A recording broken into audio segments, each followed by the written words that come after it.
Ready? Go!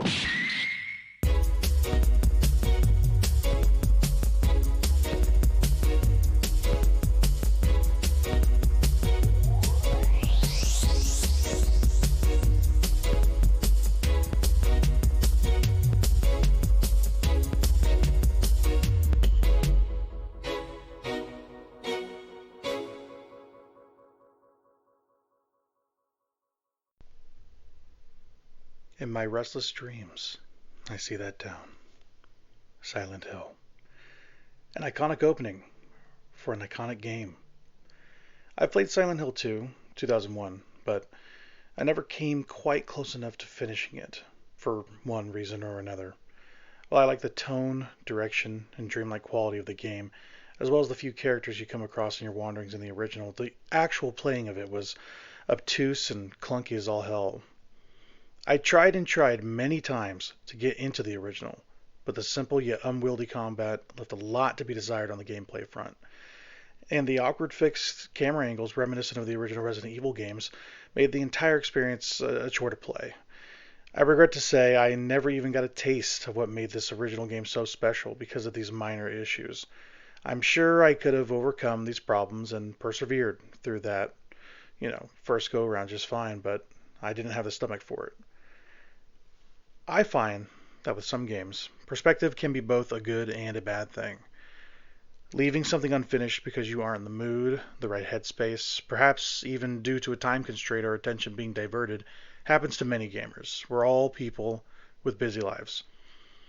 More games get played than are finished. That is just the truth of the medium. And as you get older, time moves quicker and your life becomes busier. The times for rest, relaxation, and all-around extracurricular interests have all but contracted into small, steady bursts of passion, where you attempt to catch a hold of a fleeting moment at the end of a busy day. You just want to sit and enjoy that piece of media, a book, or creative idea that you've dreamt about investing in while you're busy being a functioning member of society. You stay up later than you should during the work week, just like I am now, just to get a few more minutes doing what you really want to be doing before you have to inevitably engage in your daily life the following morning. That dreaded routine, living by the ticking clock or your day-to-day itinerary. Video games are an escape from the routine. The harsh realities of life are all around us, and that little spark of diversion begs to distract us with its brightness, brief as it may be. Coming back to a title you've since abandoned with a fresh set of eyes can convert a player of games from an atheist to a believer of its proverbial religion. This may not be the best or most accurate take on my experience with this specific title and this new remake, but I hope you get the gist. Giving games another chance can give way to a new obsession. A healthy one, I promise. I had always had a passing interest in the Silent Hill series of games. They would always come up in conversation as, quote, the thinking man's horror series. While this idea intrigued me, that horror media, especially games, could become ruminations on the human condition, and how parts of ourselves can be reflected in a heightened reality displayed for all to see, I wasn't quite sure how that concept could be made manifest without coming off as completely pretentious, because it can. It's a tall order, even to grapple with the difficult themes of this particular game. The themes of guilt, loneliness, anger, torture, rape, and incests are all heavy, heavy subjects to tackle and understand in a way where it does not condone or glorify the heinous acts described to or alluded in the source material. It's a tricky balancing act where it's incredibly easy to fail if it's not stewarded by the correct vision or the right people overseeing the narrative of the story. In this case, I'm happy to report that not only are the themes handled well, but with a few major and minor tweaks to the ebbs and flows of the story to help convey the intent better or clearer, this remake of Silent Hill 2 soars with its masterful execution of handling and updating a beloved classic.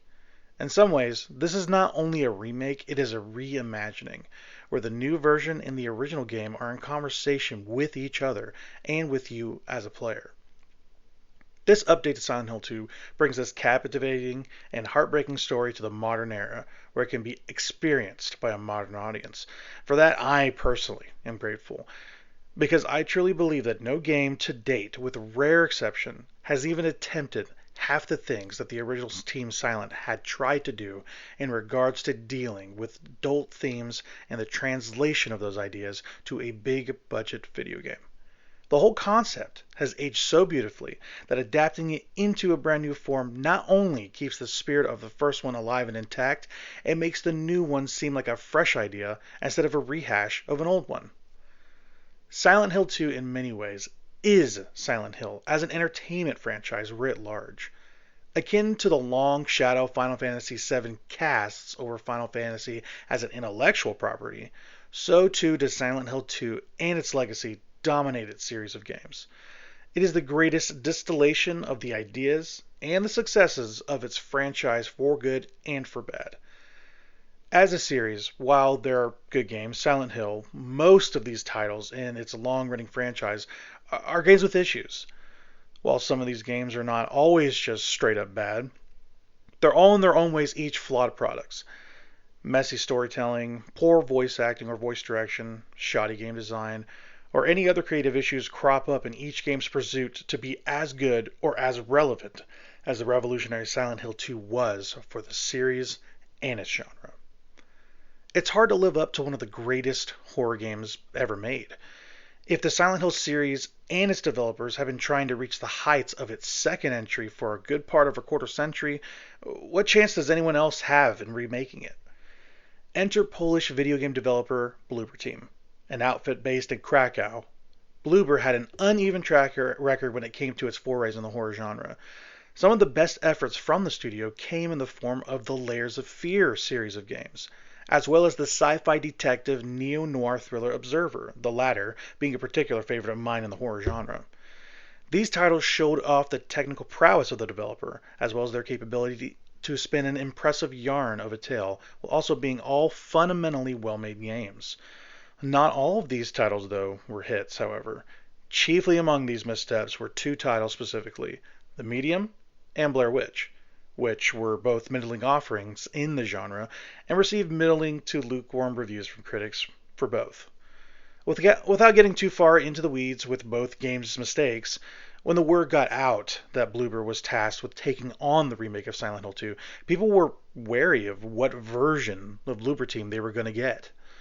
The track record, as well as the recent failings of their two most recent games, made fans of the studio and onlookers uneasy with the news that Bloober would indeed helm this new remake effort. In making this new game, Bloober Team was encouraged by the original developers from Team Silent to make bigger, more sweeping changes to the game's identity as a whole.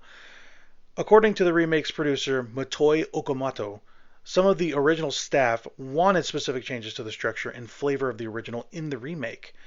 Bloober Team was hesitant to alter too much of what made the original so great, and instead opted for a more graceful reimagining of the source material in some spots where it made sense. The main point of contention for the original developers was in the attempt to remake Silent Hill 2, they didn't want to do the same things over again just for modernity's sake.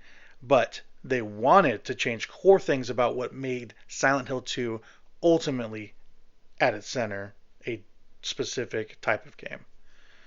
A happy balance was struck, in my opinion, between the flavor of the old version and this new take on an old classic.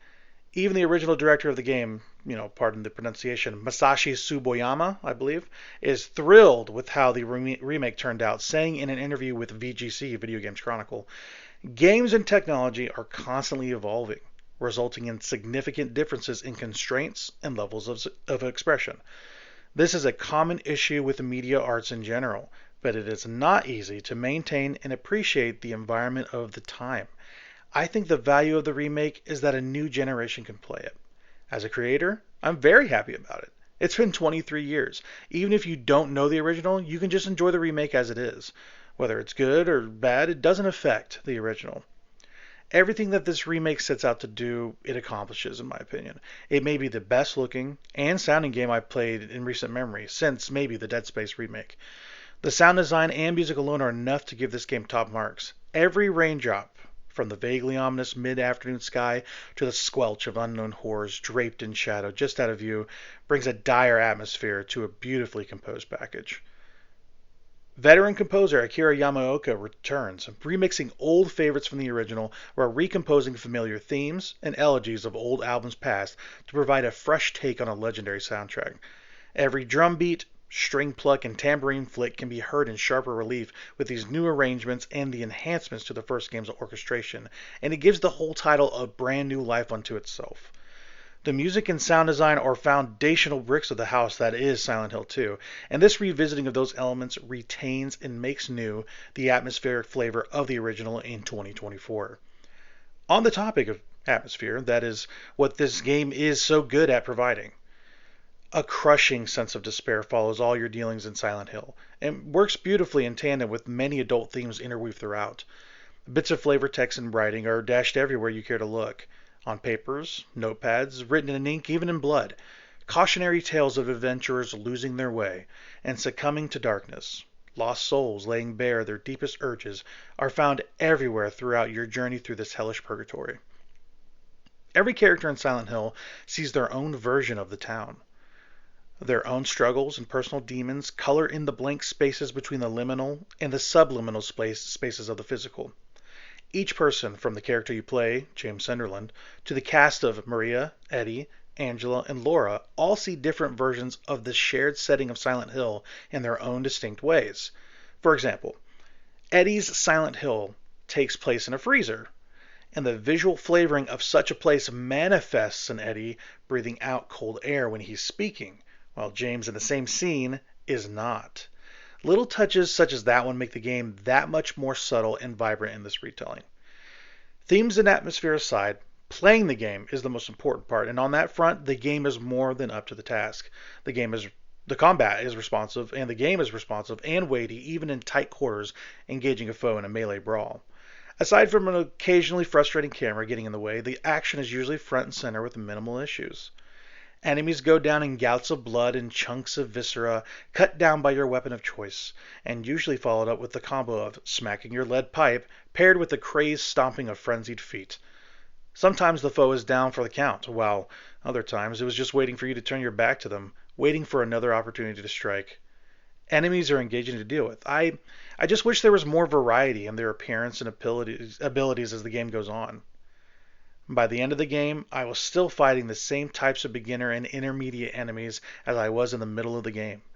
I think they could have done more in that department just to add more variety to the encounters, because you are fighting enemies a lot.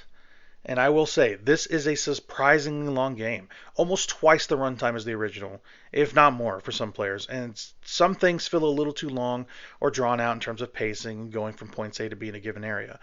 One of my issues with the game is its over-reliance on gating your progress with banal, fetch questy tracks back and forth across long swaths of a given area.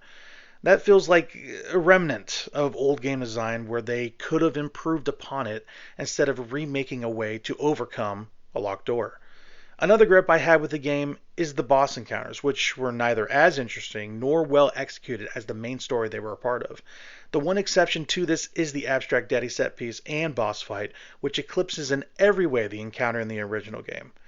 By far the strongest boss encounter both in narrative theme and in combat difficulty. I adored every second of that set piece. In some ways, the combat, puzzles, and boss fights bring to mind the Resident Evil remakes in terms of similarity. The combat's tighter and more responsive in the Resident Evil remakes as compared to Silent Hill 2, but area exploration is more open and free in those games. The difference lies in that the environmental puzzles are not as good in Resident Evil, and I feel like they are more thought out and methodical and better represented in the Bloober Team remake of Silent Hill 2 as compared to Resident Evil's version of that.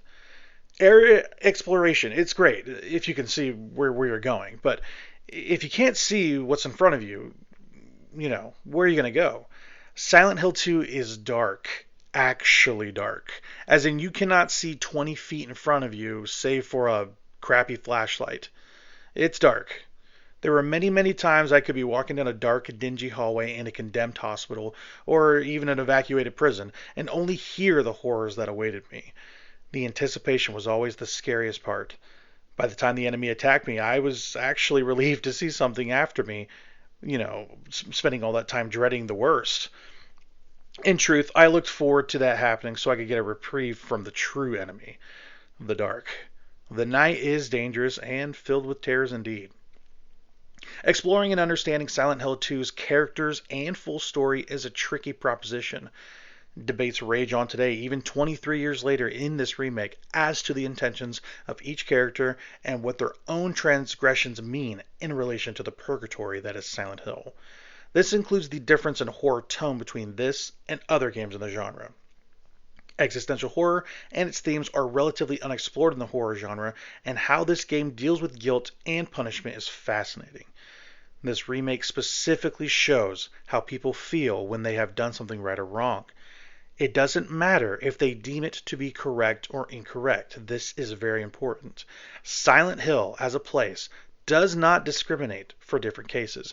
It judges harshly, regardless of the nature of sin, and it avoids sugarcoating the reality of the situations depicted. Silent Hill creates a mirror image of each character's perceived reality. It's called the other world, as a manifestation of their own personal demons, anxieties, and fears, laying out trauma as obstacles to the characters to deal with their perceived or actual transgressions. This brings me to the character of Pyramid Head, the iconic mascot of not just Silent Hill 2, but the whole series at large. As far as I can gather in my minimal exposure to the series and Pyramid Head therein he is the only part that Silent Hill as an idea or a physical place offers to a perceived reality of the characters therein. So, for example, everyone is bringing their own reality to this place of Silent Hill. They are seeing it different ways. It is informed by their transgressions. Silent Hill as a place, I believe, is offering up Pyramid Head as the arbiter of those realities to punish them for a transgression, correct or otherwise. He's not part of anyone's perception on their own, but a specter of torment unto himself, offered up as a judge of the jagged reality.